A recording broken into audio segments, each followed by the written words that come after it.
Bien, soy Héctor Noguera, actor, director, profesor. Estoy a cargo de la dirección artística de Teatro Camino, que es el lugar donde estamos instalados en este momento. Soy decano de la Facultad de Arte de la Universidad Mayor y bueno, una larga trayectoria en el teatro, en el cine, en la televisión, muchísimos años haciendo siempre lo mismo, actuando, dirigiendo, enseñando, produciendo, gestionando proyectos, y aquí estoy frente a ustedes dispuesta a conversar. Tengo el privilegio y el honor de haber recibido el Premio Nacional de Arte hace pocos días atrás, de Artes de la Representación, y aquí estoy dispuesto a conversar con ustedes. Muy contento de hacerlo. Así quisimos comenzar esta edición de CNN Íntimo de una manera distinta. No queríamos presentarlo nosotros porque tiene tantas facetas que no queríamos caer en el riesgo de encasillarlo en una. Por eso quisimos que se presentara él. Ya se presentó. Faltaron algunas cosas, Tito. Bueno, faltaron muchas. Bueno, en la conversación faltaron que es papá de 6 hijos que además lo han seguido en esta carrera artística y es un pequeño núcleo teatral, artístico. Faltó contar que partió con fotonovelas. A lo mejor los más jóvenes no saben lo que son las fotonovelas, pero partió con las fotonovelas, después hizo teatro, televisión, cine, sigue trabajando y nos recibe, como él dijo, en este teatro, que es su teatro, su proyecto personal, que quiso hacer y salirse un poco de un alero que era bastante confortable. Tito, muchísimas gracias nuevamente por recibirnos. Gracias, Matilde. Y partamos por lo último, porque, claro, acabas de recibir este premio nacional, que hubiéramos dicho antes, el Premio Nacional de Teatro, porque se llama el Premio Nacional de Artes Escénicas y Representativas. ¿Tú por qué quisiste postular a este premio? Porque, mira, siempre hay alguien que te dice, ¿y por qué no postulas tú? Entonces uno dice, no, porque hay otras personas. Y después hay otro que te dice, ¿por qué no postulas tú? Y finalmente uno dice, ¿y por qué no? Entonces uno se decide a hacerlo. Ahí tiene que ver mucho también con la propuesta de otro, de gente amiga, de colega, ¿verdad? Que me dice, bueno, tú debieras también postular a hacerlo, no, vas a encontrar quien te postule. Así que bueno, ahí uno dice, ya, y ahí a poquito uno comienza a armar la postulación.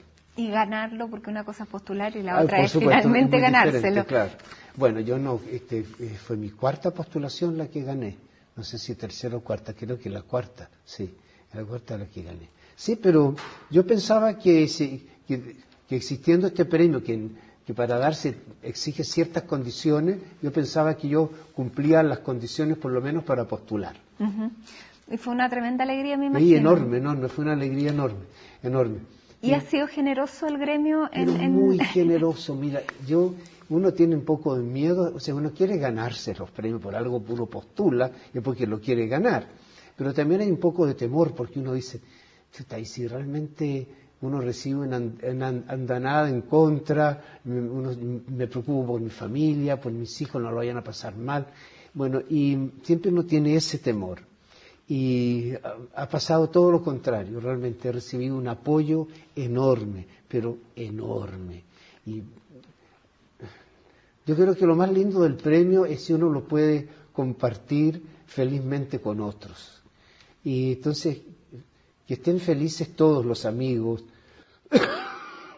perdón, la familia, tus colegas.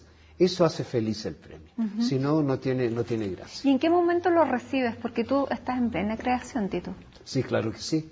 Sí, venía precisamente lo recibí, estaba aquí en la oficina, ¿no? Y estábamos trabajando aquí con la gente de Teatro Camino.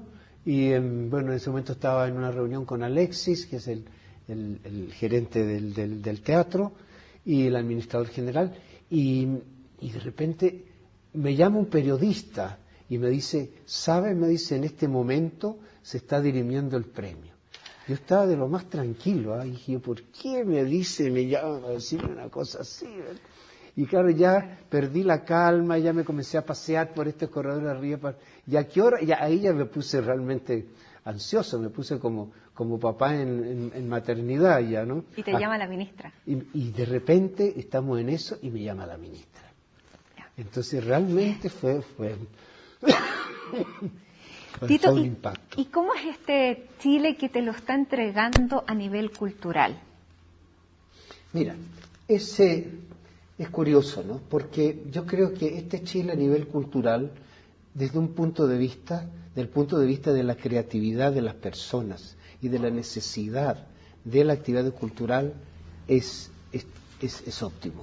O sea, la cantidad de creación que hay, la cantidad de gente joven creando en todas las disciplinas, el ansia que hay por asistir al teatro, a la danza, a la música, por asistir a las exposiciones, por presenciar eventos artísticos, es enorme. ¿Cuándo se produjo esta explosión? No sé si una explosión, yo creo que haya sido, yo creo que empezó ha ido de a poco, ¿no? Ha sido cíclico. Durante la dictadura la actividad estuvo muy reducida ya al mínimo. Algunos porfiados que tuvimos la suerte de poder quedarnos aquí y no tener que salir o arrancando, u otros que, en fin, tuvieron destino peor.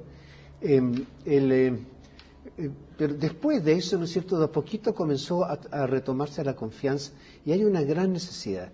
Tenemos un gran privilegio nosotros en Chile, y es que los jóvenes se interesan tremendamente en la cultura. Si la creatividad joven que hay en Chile es enorme. ¿Se toma en serio el teatro, Tito? El problema está ahí. Pues, por un lado en eso estamos muy bien, porque hay creatividad y hay creatividad joven. Tú vas a un teatro y el 90% del público es gente joven. Vas a la música, igual. Vas a ver danza, vas al ballet, igual. En todas partes los jóvenes son mayoría en la cultura. Sin embargo, eso, desde la estructura estatal, no se percibe y no se toma en cuenta o no se asume con un ojo, con una percepción, es decir, esto está sucediendo, tenemos que tomarlo, tenemos que aprovechar este privilegio que tenemos de una juventud creativa y no se estimula lo suficiente. Porque estamos en pleno gobierno, un gobierno transformista, del que una de sus principales reformas es la reforma educacional. Sin embargo, ¿se asocia cultura a educación? No, o sea, no lo suficiente. Se asocia un poco en el discurso, a veces, pero no lo suficiente. El concepto de cultura tiene que ser mucho más amplio, además, de únicamente el teatro o las actividades artísticas. Por ejemplo, creo que no solamente lo artístico no es asumido con fuerza, sino que tampoco la actividad científica, tampoco el deporte, o sea, ni el deporte, ni las ciencias, ni las artes son tomadas desde las estructuras con seriedad. Tú ves que a cada rato hay jóvenes que triunfan en el extranjero en los tres rubros, ¿no es cierto? Exactamente. Pero también hay otros que fracasan porque no tienen el apoyo. Entonces falta un criterio decisivo. Y eso tiene que ver con la educación. O sea, si tú quieres hacer una reforma educacional, tienes que partir de las actividades que son esenciales en la educación. Hoy día hay un proyecto de ministerio finalmente de educación. Es indispensable que se desarrolle. Tiene que crearse un sistema educacional en que estén incluidos todo esto que es el desarrollo del ser humano, que es la ciencia, el deporte, las artes, ¿no es cierto? Por eso que pienso que, por ejemplo, hablo del teatro, que es lo que está cerca a mí y más conozco, debiera estar en las mallas de la educación. Uh-huh. Porque uno de los problemas que decimos que tenemos, que una gran cantidad de jóvenes no tienen mucha capacidad de expresarse, que falta vocabulario. Bueno, si hubiese teatro, la gente aprendería a conocer el valor de las palabras y a expresarlas. Por ejemplo, en los colegios donde hay grupos de teatro que se mantienen con cierto tiempo, los alumnos de los grupos de teatro les va mucho mejor en las notas que a sus otros compañeros. Porque claro, saben trabajar en equipo, saben expresarse, tienen lenguaje y todo eso se adquiere con el teatro. Un tremendo punto. Claro. Ahora, Tito, tú no solamente has sido un observador, un protagonista, un testigo, sino que has participado y has visto mucho la historia política de nuestro país, haciendo un símil con el teatro. La época que estamos viviendo hoy es una tragedia, una comedia. ¿Cómo la podríamos calificar desde esa perspectiva? Si tú ves las imágenes que vimos anoche del rescate de los niños muertos por inmigración, creo que vivimos una tragedia. Creo que el mundo es una tragedia. Yo creo que yo tengo la sensación de fracaso como humanidad. Creo que si no podemos salvar a los niños es porque hemos fracasado. Creo que eso tenemos que saberlo, tenemos que estar conscientes, tenemos que tomarlo en cuenta y por lo menos reconocerlo y reflexionarlo. Pero nos miramos harto el ombligo. Yo creo que nos miramos el ombligo, nos miramos un poquitito más allá. Creo que esto es una tragedia de carácter mundial. Algunos pueden decir, bueno, pero aquí todavía en Latinoamérica no llegan, digamos, las masas de otros lados. Pero somos responsables de alguna manera igual. No podemos decir, eso es lo que ocurre en Europa, eso ocurre allá, eso no ocurre acá. Nos ocurre a todos, nos ocurre como humanidad. No tiene que ver con el lugar geográfico en el que estamos. Tito, y acá en Chile, volviendo a mirarnos un poco el ombligo, Chile está pasando a lo mejor por una etapa más depresiva. ¿Siempre hemos sido igual de depresivos o tú crees que el ambiente social en Chile ha cambiado y hay un clima más de nerviosismo, de agresividad? Yo creo que hay algo que yo siempre tiendo a buscar el lado positivo de las cosas, aunque creo que como vivimos una tragedia como humanidad. El tema es que en Chile estamos discutiendo mucho lo que se pasa, lo que ocurre. Yo creo que eso es un muy buen síntoma.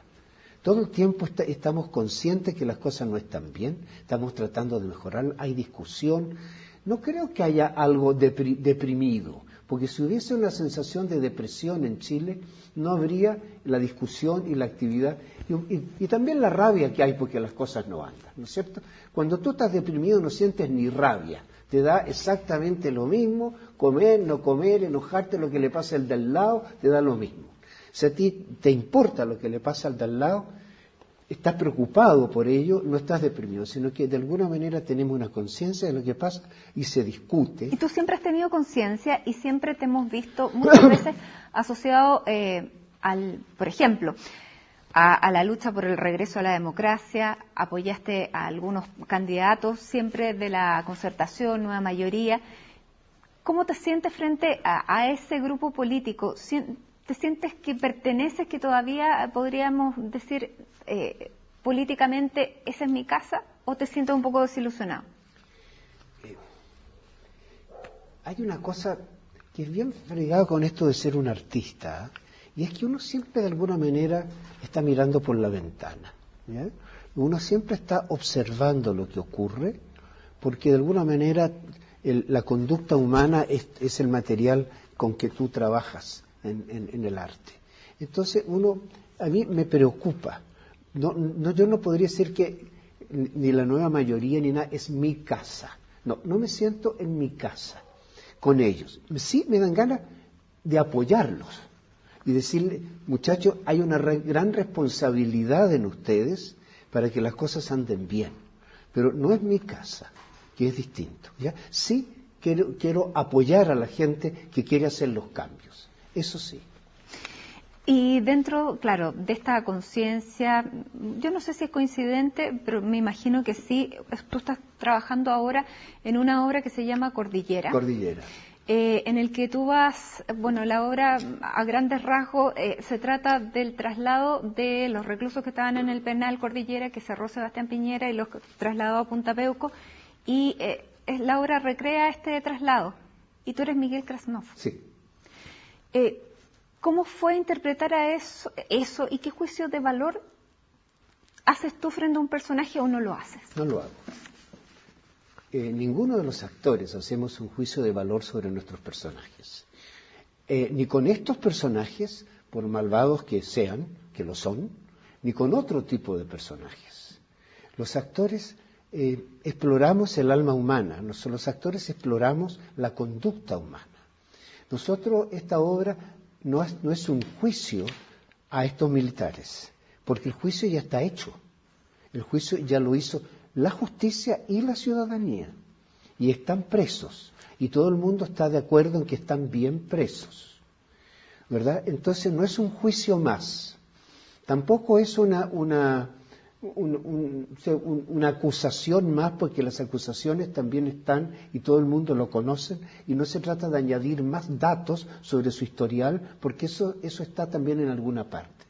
Lo que hacemos los actores en general es tratar de averiguar, de explorar en estos seres humanos que tienen esta historia, ¿qué les ocurre cuando están prisioneros, tienen que compartir una prisión? ¿Cómo es su cotidianeidad? Y a través del cotidiano, ¿cómo va apareciendo el carácter y los sentimientos de cada uno? ¿Tú lo conociste? No. No, yo no conocí personalmente a ninguno de ellos, ni me interesa tampoco conocerlos. ¿Y para crear el personaje? Para crear el personaje sí tengo los datos, me he informado bastante del libro de Mónica Echeverría, ¿verdad? Y he leído también algo del libro de él, y de antecedentes, sí. O sea, uno se llena de antecedentes, no para hacer otro juicio más, sino que para saber cómo es ese personaje. Todos los personajes que interpreta un actor tienen la misma característica. Uno trata de saber con qué ojo, uno se pone los ojos del otro, y con esos ojos uno mira. O sea, es por eso que enriquece tanto ser actor, porque uno es ponerse siempre en el lugar del otro. Si yo fuese un asesino que ha matado miles de personas con tortura, y estoy preso, y tengo que convivir con otros, y me van a trasladar a una prisión más dura, ¿qué me pasa? Esa es la gran pregunta. Muy bien, Tito, se nos acabó esta primera parte de este CNN íntimo, pero vamos a seguir conversando. Vamos a seguir conversando cómo se da esta simbiosis entre el actor y los personajes, quién va influyendo en quién, al final en qué se transforma uno y en tantas cosas. Porque él era hijo único y se transformó en actor. También queremos hablar de eso, cómo fue para su familia y claro, lo orgullosa la familia que está hoy de esta decisión. Así que hacemos un alto, esto es CNN Íntimo, estamos junto a Héctor Noguera y ya regresamos con más.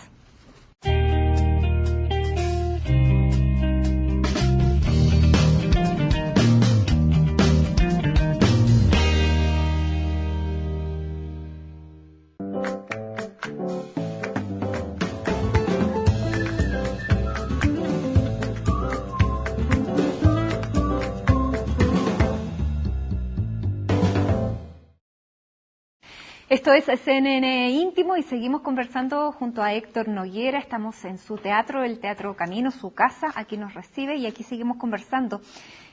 Hablábamos, Tito, en el bloque anterior de lo importante que era el teatro a nivel de colegio.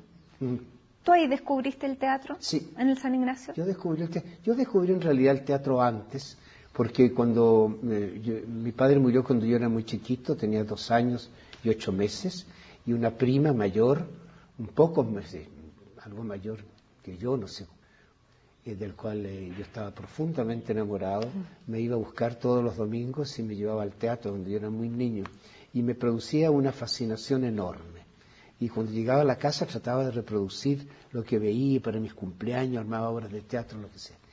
Y después en el colegio, gracias a mi profesor de castellano, don Alfredo Peña, que armó un grupo de teatro y que nos escribía las obras, y conocí el teatro y haciéndolo ya para público, como actividad escolar, pero con mucha dedicación.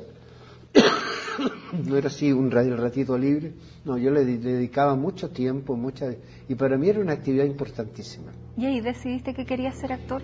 No, porque yo no sabía que se podía ser actor, o sea, yo no imaginaba en el colegio que uno podía hacer una vida siendo actor. Pensaba que la gente era médico o abogado o ingeniero, otras cosas, y además podría ser actor. Entonces no me imaginé. Entonces entré, pero al final, ya cuando estaba terminando mi estudio en el colegio, me di cuenta que sí que existía esto de ser actor, y que se estudiaba, que incluso se estudiaba en la universidad, que se podía, y que uno lo podía convertir en la vida misma de uno. Y ahí me entró la idea ya muy al final. Antes yo quería ser médico cualquier otra cosa. Pero realmente gracias a don Alfredo yo experimenté el teatro, viví el teatro. Bueno, pero partiste igual en una carrera tradicional, te fuiste a arquitectura. Sí, me fui a arquitectura porque encontré que eso salvaba, digamos, ¿ya? Porque decirle a la mamá quiero ser actor debe haber sido como terrible en ese tiempo, más encima hijo único. Fue terrible porque indudablemente eran hijo único, viuda, entonces, me amenazaban con que me iban a ocurrir cosas espantosas si iba a ser artista en Chile. Siempre se dice, no se puede ser artista en Chile. Yo no sé de dónde viene esa cosa tan que todavía existe, porque yo escucho a los padres todavía que me dicen, mire, don Héctor, me dice, fíjese que mi hija quiere ser actor. Yo le digo que en Chile no se puede ser artista. ¿Y por qué no? Porque los artistas se mueren de hambre. ¿Usted me encuentra cara muerto de hambre a mí? Le digo, ¿no? Me dice, no, pero es que usted es usted. Bueno, pero es que yo soy yo ahora, pero yo también tuve 16 años, igual que su hijo, ¿no? Y era un cabro chico que quería ser, indudablemente, lo que falta es la confianza. Entonces, indudablemente costó mucho, pero mi madre finalmente ya lo apoyó y apoyó mucho. Pero, por ejemplo, la motivación tuya a la motivación de los jóvenes que quieren estudiar teatro hoy es la misma, porque a lo mejor se ve distinto el teatro, porque quieren ser rápidamente famosos, que les vaya súper bien, trabajar ojalá en televisión, y a lo mejor es otra cosa. Cuando yo empecé a estudiar teatro no existía la televisión. O sea, existía la televisión, por supuesto, ahí sí inventé hace mucho rato, tan viejo no soy. Pero no existía en Chile como un medio generalizado. Bueno, de hecho partiste en las fotonovelas, que para mucha gente no sabe que eran una especie de cómics con fotos, y uno tenía que poner la cara del momento. Ahora, yo no empecé con la fotonovela. No, perdón, todavía me queda mucho resfrío. Yo empecé con el teatro de la Universidad Católica, con 2 obras. Una se llama Esta señorita Trini, de una obra de Carmen Barro y Luis Alberto Eirime, y después Deja que los perros ladren, de Sergio Bodanovich. Y empecé haciendo teatro. Y no existía la televisión, no estaba ni en mi sueño, el cine sí, ¿verdad?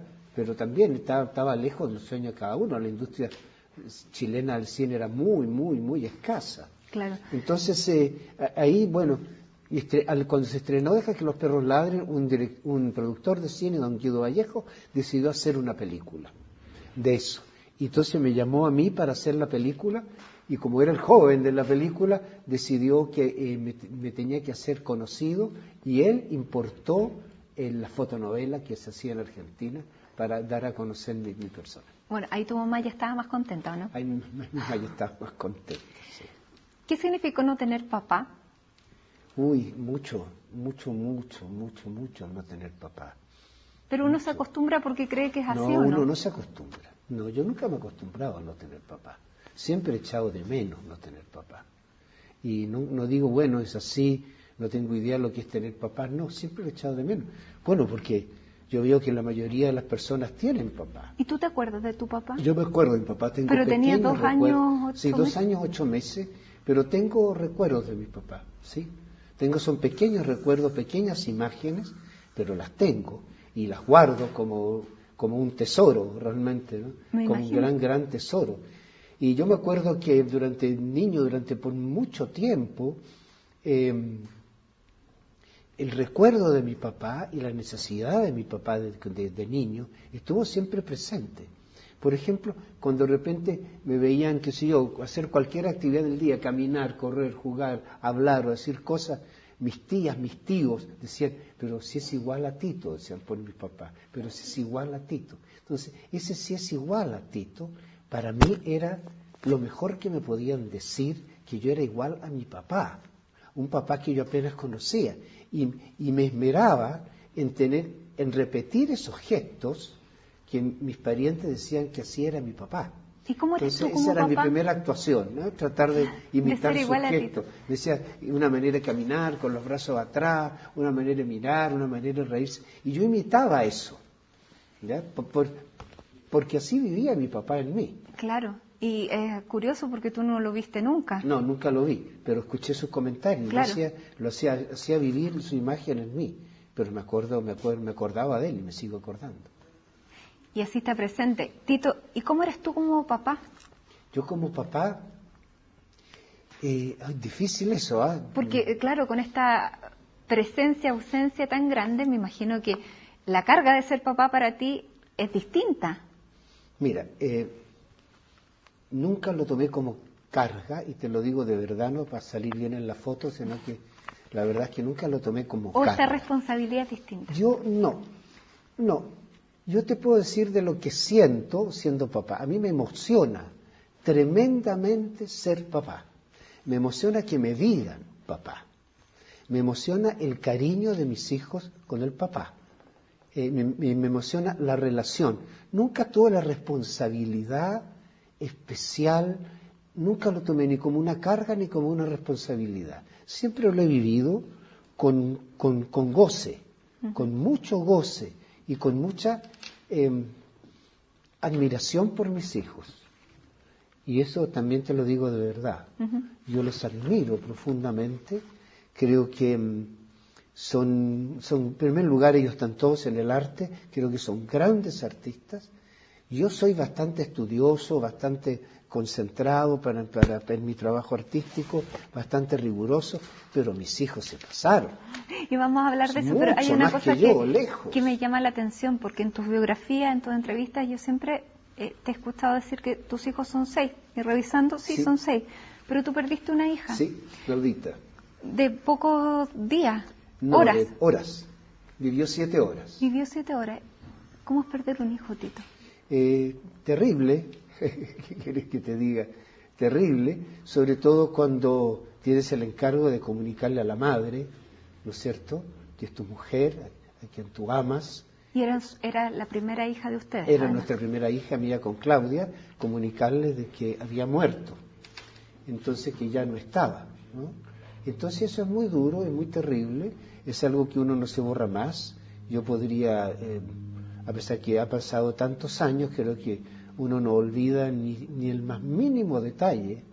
Creo que si yo tuviera que reconstruir esa historia, cosa yo no la haría porque no soy capaz no tengo el valor de hacerla, pero si tuviera que hacerlo, la podría reconstituir segundo a segundo.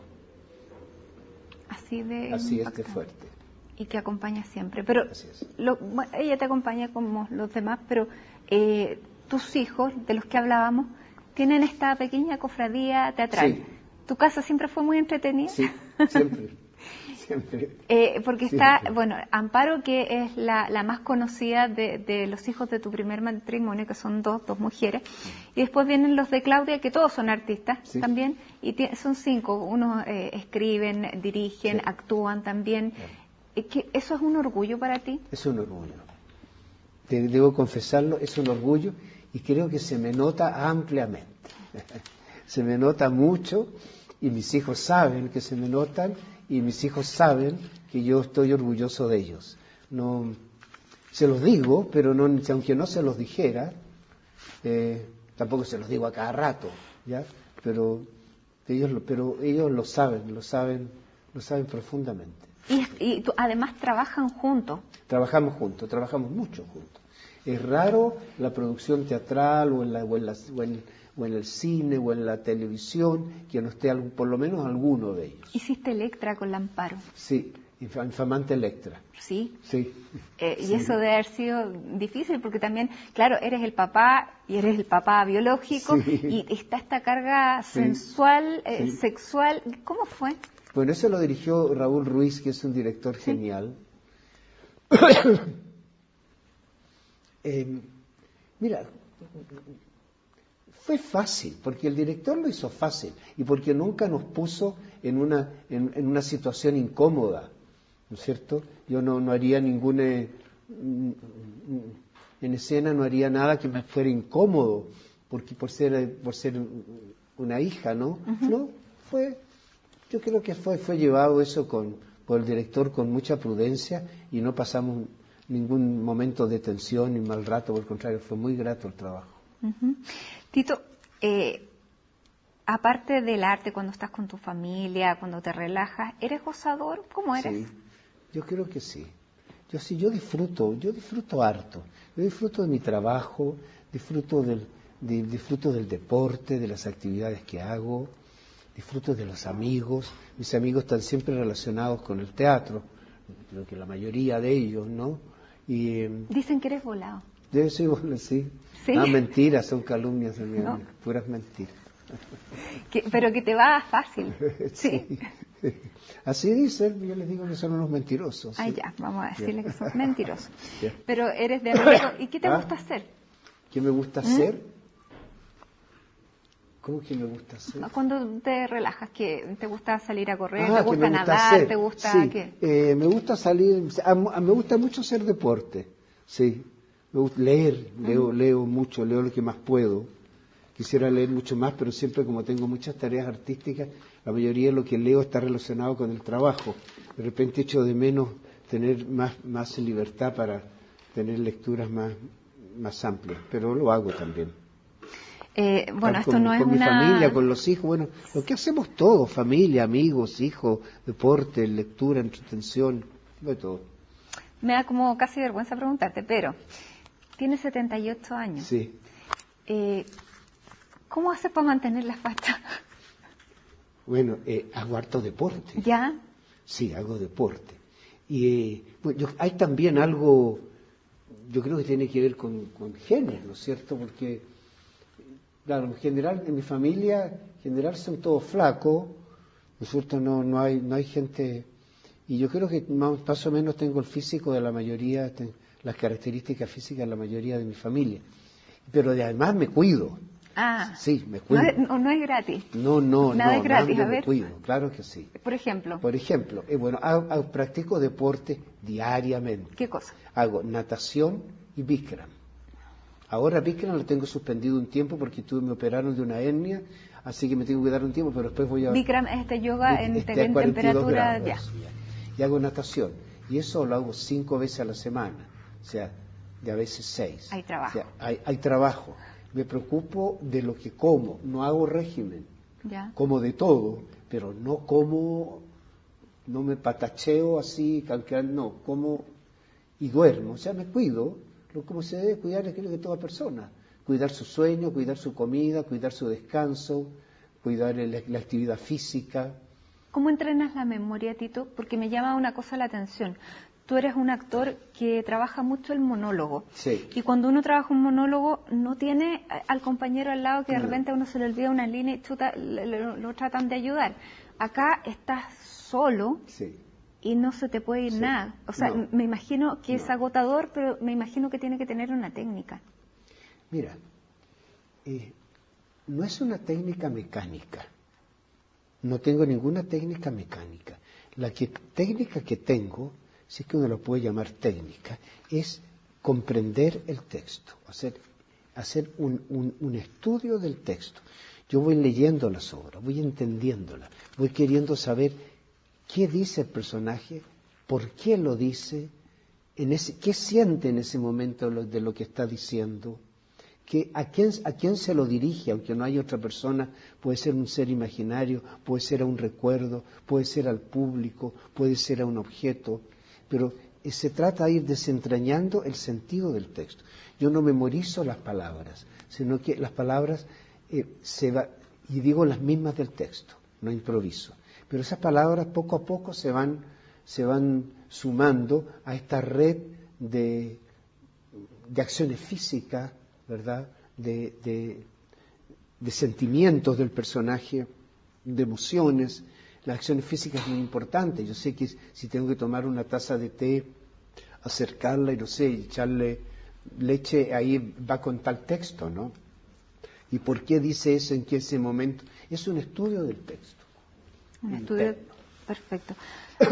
Bueno, queremos seguir conversando, tenemos que hacer otra pausa, pero queremos saber también en la otra pausa qué temas te mueven, con qué te sientes más cómodo en un actor que ha sido y que es tan versátil que es capaz de ser el alcalde de Sucupira y el rey Lear.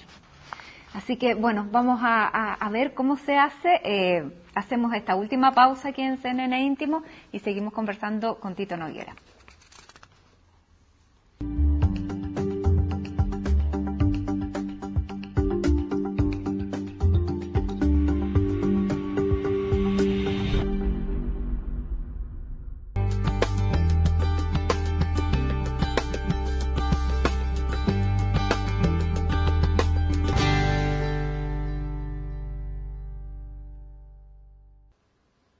Bueno, y seguimos ya en esta edición de CNN Íntimo, en esta última parte del programa junto a Héctor Tito Noguera. Estamos en esta parte del escenario, están viendo el Teatro del Camino para este lado, donde aquí se hacen las obras, aquí se va a hacer...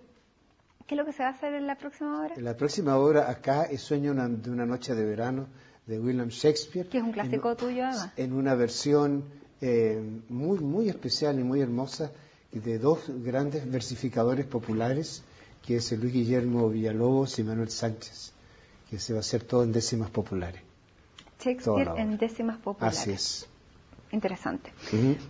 Pero antes de hacer la pausa, estábamos hablando, Tito, de esta cantidad de personajes, de este actor versátil que es capaz de interpretar al Rey Lear, de hacer a Mr. Kaplan y de ser el alcalde de Sucupira y el papá de los machos. ¿Cuál es, primero, la simbiosis o qué hay de el actor en el personaje y cómo te influye el personaje a ti como persona? Eso es lo primero. Fíjate que ahora que tú nombras esos cuatro personajes, pienso que todos tienen algo en común. Son cuatro viejos locos, los cuatro. Son muy locos los cuatro, tienen locuras muy diferentes, pero son también locos. El Rey Lear es un loco, bueno, es un loco egoísta, ¿no es cierto?, que todo lo quiere para sí. También, bueno, el alcalde de Sucupira también es alguien que se imagina que es dueño de todo, que puede manipular todo. Hay una locura en eso, se cree dueño del mundo. El señor Kaplan también pasa por un momento de locura porque se imagina que al lado de él hay un nazi, inventa toda una cacería de un nazi, que también es algo que está en su mente, ¿no? Y así, ¿qué otro dijiste? ¿Qué otro personaje está bueno? El papá de los machos. También el padre de los machos. También es un padre posesivo, excesivamente posesivo, que quiere también que puede dominar a todo el mundo, que todo se puede manipular, que todo se puede hacer. Son bastante locos todos. Parece que algo, o sea, habría que preguntarse, ¿por qué a mí me toca hacer todos los locos? Habría que preguntarse, ¿Tú tienes la respuesta? Soy yo el que los interpreto y encuentro la locura en todo ellos, y es lo que saco hacia afuera, o al revés, ¿no es cierto? Esos personajes me eligen a mí porque yo soy loco, no sé, hay una simbiosis interesante, ¿verdad? ¿Y cuál es tu locura? La locura mía es ser actor, desde luego. ¿Te parece poco? Sí. Oye, estábamos hablando justo antes de que empezáramos esta última parte, de este papá de los machos. Sí. Que, bueno, todos los personajes han tenido un impacto, van marcando al actor, van marcando a la sociedad que los ve, pero en el caso de Machos fue una situación bastante curiosa porque se habló, uno de estos hijos era homosexual en un tiempo y en un país en que no se hablaba de la homosexualidad, en un canal que en esa época pertenecía a la Universidad Católica, y puso y relevó a un personaje homosexual que no fue una caricatura, y a partir de eso se abrieron muchos espacios. ¿Cómo lo viste tú?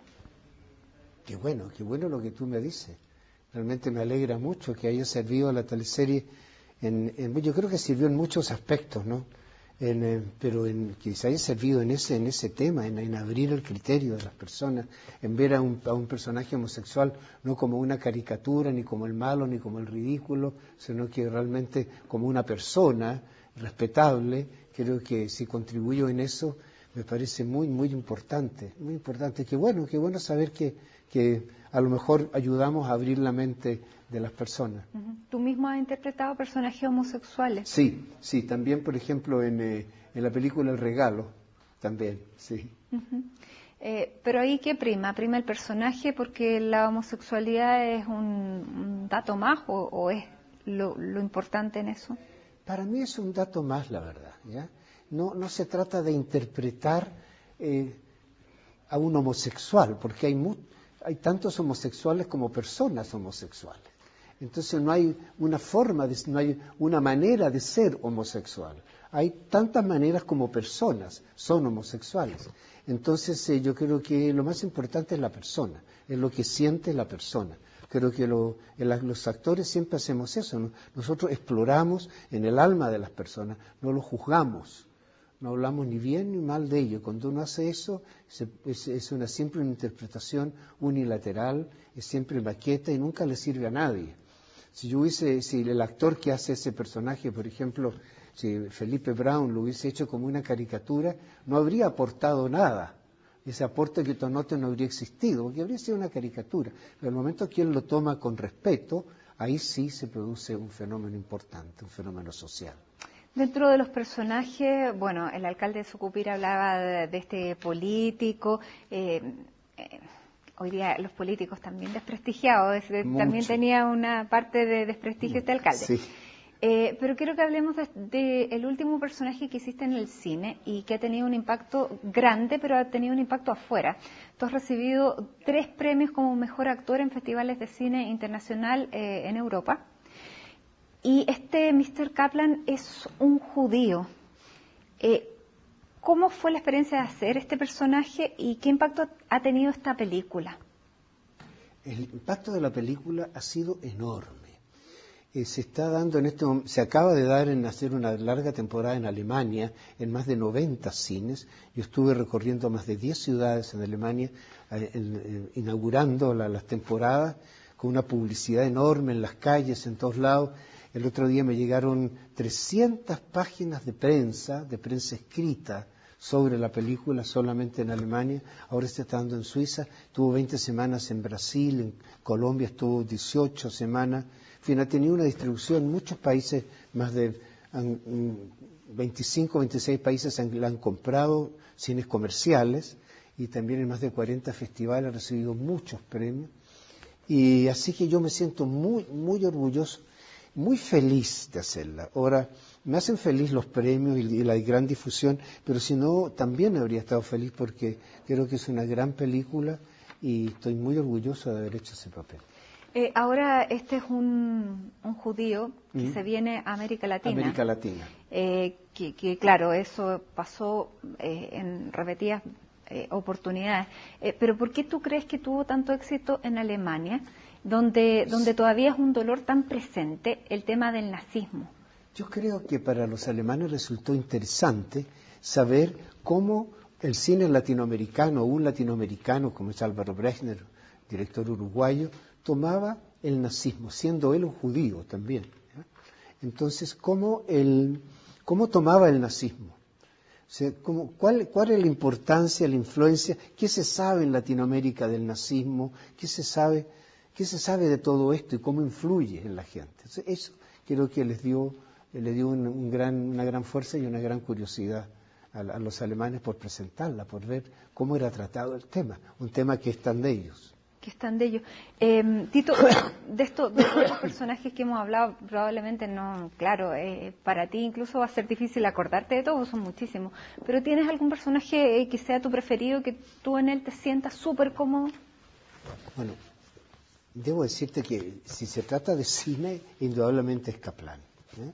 Hasta el momento, ¿ya? Porque uno siempre, además es el último personaje que hice del cine, y hasta el momento es mi personaje regalón. Pero también en el teatro yo diría que más que un personaje es una obra, que es La vida de sueño. Yo que La vida de sueño la he trabajado durante muchos años, desde siempre, desde que era muy joven en el teatro. He hecho muchas versiones, también del Quijote, también de algunos, en general algunos clásicos, Gran Teatro del Mundo, Calderón. Creo que son las obras alrededor de las cuales yo he estado siempre dando vueltas. Siempre dando vuelta, pero ya, y esa fue la última Mr. Kaplan, pero después, ahora estábamos hablando de Quiero que decir se que estrena... Mr. Kaplan es un Quijote también, ¿eh? ¿Por qué? Es una versión del Quijote.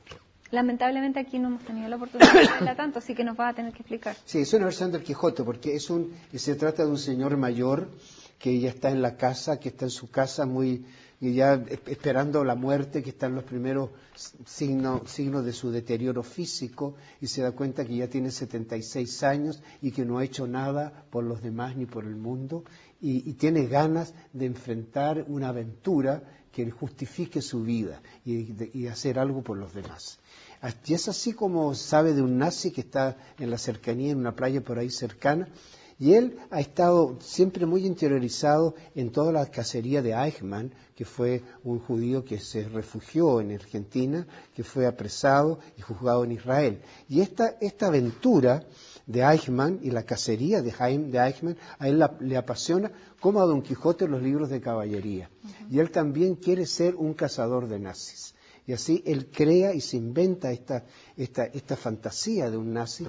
Y también tiene un Sancho, que es un antiguo chofer, que ha trabajado también en la policía, que le acompaña en esta aventura. Entonces es una versión actual, una versión moderna del Quijote. Bueno, que esperemos ver ahora también, a propósito del premio. Sí. Pero no es la última. Es una comedia. No es el último proyecto cinematográfico, estás trabajando en otro, todavía no tiene nombre, ¿no? No, todavía no. ¿Y podemos contar algo de eso? Sí, la verdad que acabo de hacer un corto que se llama Descansar, que después tiene un proyecto que es mayor y que está hecho por Ignacio Ruiz, que lo dirigió, y lo acabo de terminar ahora, hace 3 días atrás en Puerto Montt, y también hay un proyecto con Marcela Said, que es un largo muy, muy, muy interesante. Eso es lo más próximo que tengo. Marcela Said, que hizo la película del Mocito. El Mocito, exactamente. ¿Y también tiene una carga política la película? También es una película, sí, tiene un elemento político, que es un tema político. Pero sorpresa, todavía sorpresa, no. Sí. Ya. Tito, una cosa es cumplir años y otra cosa es envejecer. Tú tienes 78 años. ¿Qué significa para ti los años y la vejez? ¿Van por carriles distintos? Yo creo que uno es viejo igual. Yo creo que no es que uno no envejezca. Yo creo que uno envejece. Ahora, seguramente hay muchas formas distintas de envejecer. Yo tengo la mía, que a lo mejor por tener una buena disposición física se nota menos, a lo mejor por lo que la gente entiende de lo que es un viejo de 78 años, ¿ya? Pero uno es viejo igual. Mira, yo tengo una experiencia muy importante que me enseñó que uno siempre, que la vejez se nota igual, ¿no? Y no es tan disimulable. Hace años atrás yo corría mucho, hacía mucho trote, y era muy bueno para trotar. Y era muy rápido, tenía mucha fuerza. Y iba trotando un día por la calle, y iba un papá con un niño chico, y el chico le dice al papá, papá, mira ese viejito como corre de rápido. Entonces ahí me di cuenta yo que aunque corriera rápido, era viejito igual. Y eso me hizo mucho bien. Pero por eso yo te decía, una y cosa me ayudó son los años y otra cosa es la vejez. a entender la vejez, que la vejez está siempre ahí, uno la tiene y hay que disfrutarla, hay que gozarla, no hay que temerle, o hay que tratar de no temerle y asumirla y ser feliz con ella. Y como te digo, se puede ser muy buen deportista, yo soy un muy buen deportista, pero soy viejo igual. Tito, se nos está acabando el programa, pero a lo largo de lo que hemos conversado, y no solamente en cámara, porque hemos estado bastante rato conversando, yo te veo que eres un hombre feliz. Sí. Y que eso se irradia. ¿Cuál ha sido o cómo ser feliz? Porque hay muchas personas que a veces lo tienen todo y no son felices. ¿Dónde está la clave para ser feliz? ¿Cómo te veo a ti? En la actitud, en cómo elige uno apreciar y ver las cosas, ¿no es cierto?